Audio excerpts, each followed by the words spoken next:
Selamat siang Bapak, saya Fatmawati angkatan 2022 ingin mengerjakan tugas ujian mid semester yang Bapak berikan kepada kami, yaitu tentang arus kas. Yang pertama, definisi laporan arus kas. Laporan keuangan yang menggambarkan arus kas masuk dan keluar selama suatu periode tertentu. Tujuan pembelajaran yaitu mahasiswa mampu menjelaskan definisi dan kegunaan laporan arus kas. Yang kedua, mengidentifikasikan klarifikasi utama di laporan arus kas. Yang ketiga, menyusun laporan arus kas. Kemudian, pajak penghasilan. Arus kas yang berkaitan dengan pajak penghasilan diungkapkan secara terpisah, diklarifikasikan sebagai arus kas dari aktivitas operasi kecuali jika secara spesifikas dapat diidentifikasikan sebagai aktivitas pendanaan dan investasi. Jika diklarifikasikan secara terpisah, jumlah keseluruhan pajak dibayarkan diungkapkan. Metode tidak langsung. Perubahan aset dan liabilitas untuk aktivitas operasional. Laba bersih yaitu kerugian dan keuntungan aktivitas investasi dan pendanaan. Ditambah beban bukan kas seperti depresiasi dan amortisasi. Arus kas dari kegiatan operasional. Di sini ada metode tidak langsung versus langsung. Metode langsung, keunggulan metode langsung yaitu menunjukkan penerimaan dan pembayaran di kas aktivitas operasi.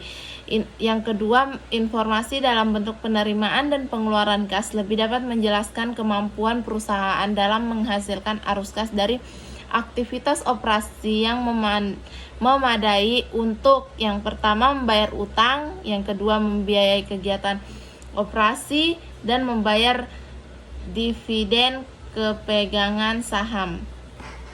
Metode tidak langsung, penyajian aktivitas operasi berdasarkan laba atau rugi net yang disesuaikan dengan mengoreksi pengaruh transaksi non-kas, penaguhan atau akrual dari penerima atau pembayaran kas untuk operasi masa lalu dan masa depan, dan penghasilan atau beban yang terkait dengan arus investasi atau penandaan. Di sini ada klarifikasi arus. Klarifikasi kas berdasarkan produk life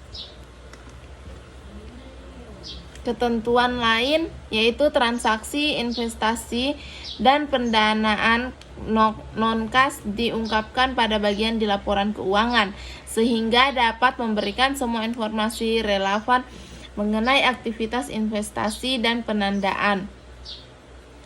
Entitas mengungkapkan komponen kas dan setara kas, menyajikan rekonsiliasi jumlah tersebut dalam laporan akuntansi dengan pos yang sama yang disajikan dalam laporan posisi keuangan. Entitas mengungkapkan jumlah saldo kas dan setara kas yang signifikan yang tidak digunakan oleh kelompok usaha beserta pendapat manajemen. Kemudian ada arus kas investasi. Aktivitas investasi adalah perolehan dan pelepasan aset jangka panjang serta investasi yang lain yang termasuk setara kas, mencerminkan pengeluaran untuk sumber daya yang dimaksud menghasilkan di masa depan. Inflows terdiri dari penerimaan penjualan aset tetap, aset tidak berwujud, dan aset jangka panjang lain. Penerimaan kas dari kontak, fitur, forward untuk pendanaan, penerimaan penjualan instrumen utang atau kas lain diperdagangkan. Penerimaan kas dan pelunasan uang muka dan pinjaman dari pihak lain.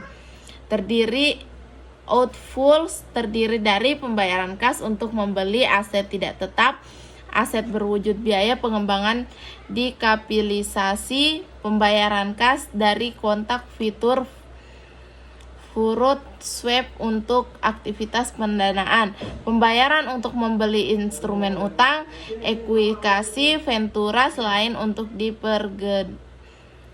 diperdagangkan. Kemudian di sini ada klarifikasi arus kas.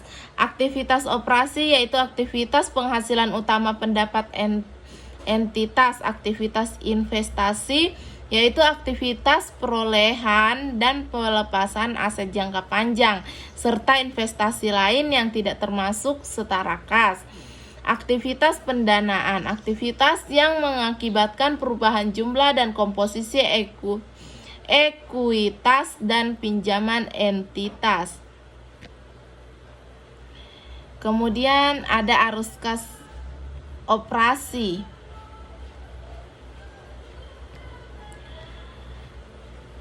Ada juga penyajian laporan arus kas. Laporan arus kas melaporkan arus kas selama periode tertentu dan diklarifikasikan menurut aktivitas operasi, investasi, dan pendanaan.